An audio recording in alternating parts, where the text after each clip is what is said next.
David B. Meadows, commonly called Dave Sr. now because my son David J. Is currently a member. I've been active and a member at Phoenix Hose Hook and Ladder since 1971. This is my 43rd year in the volunteer fire service. Paul Shoemaker, Jr. After I came back from the service, but before that, we were kids hanging around here with Harry Wilson. You know, that was my best buddy. Phoenix Hose Hook and Ladder is, since 1904, has been a combination fire company. By that I mean it's a mix of paid or career people and volunteers. At the time when I joined, we had one career person on 24 hours a day. We've evolved at it several times over the past 43 years. We went down to just daytime coverage with one person on duty due to economics. More recently, due to a consolidation of fire services in the borough, the money's been pooled at this one station, so we have two drivers on, or firemen during the day, and then one on a second shift till 11. Saturday mornings, that was our work day. Take a pumper down the canal at Port Providence. Teach us how to draft. We loved it because we could get wet. You know, the old guys knew how to blend work with fun. And that's when we got started. Understand, we had a lot of work. The crap work we did, why, we had to do it. You want to hang around? Do it. And you did it. And we had some fine people here, but they were older, and they were my group now. And when they said something, you snapped to it. Positions that I've held here over the years has been BCF, Black Coat Fireman, which is what we called ourselves back in the 70s. Today, I guess you'd have to call yourself a YCF for Yellow Coat Fireman. I've been really chief engineer. I've been a driver here for 40 years.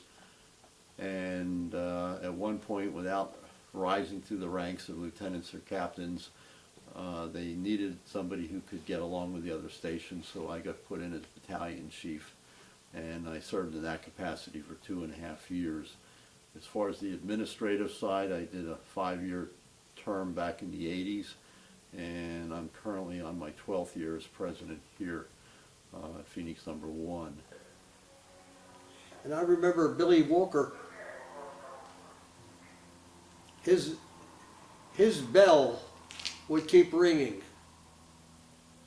and nobody knew how to shut it off. So I'm trying to think of the guy that was working later on with your brother, Mr. Meadows, down at the central office. They said, just cut one of the wires off. Well, that was the wrong wire to cut. Constant. Everybody was going nuts because your big board was going blah, blah, blah, blah. In the town, they were wondering what's going on down the steel plant. Firefighting has really changed a lot since I joined. When I joined here, there were a few younger people, mostly the firefighters I would say were 40 and above. So I was 20 when I came in, and there was probably about a half dozen of us.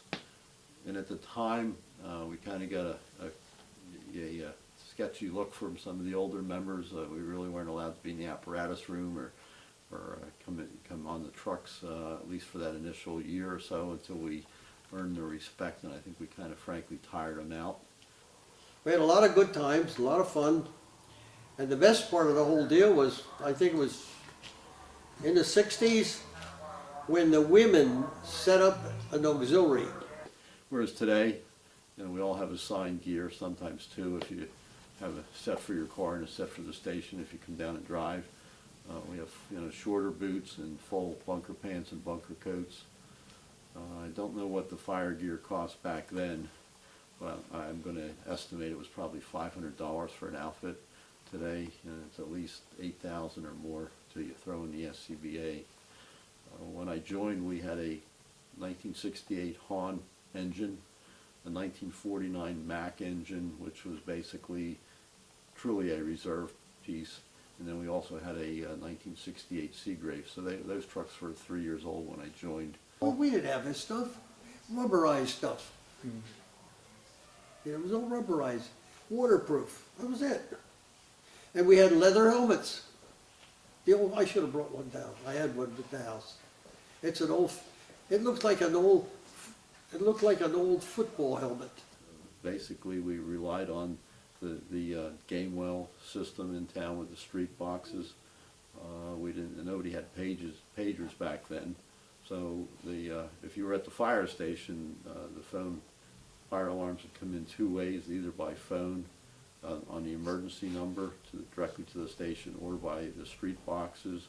And we always had a red phone and a black phone in the station, and the black phone was the social phone, and the red phone was what was listed in the phone book for fire calls. So, of course, the joke was when the red phone rang, somebody would put their hand on it and say, tell you whether it was hot or not, to tell you whether that was a real fire call coming in.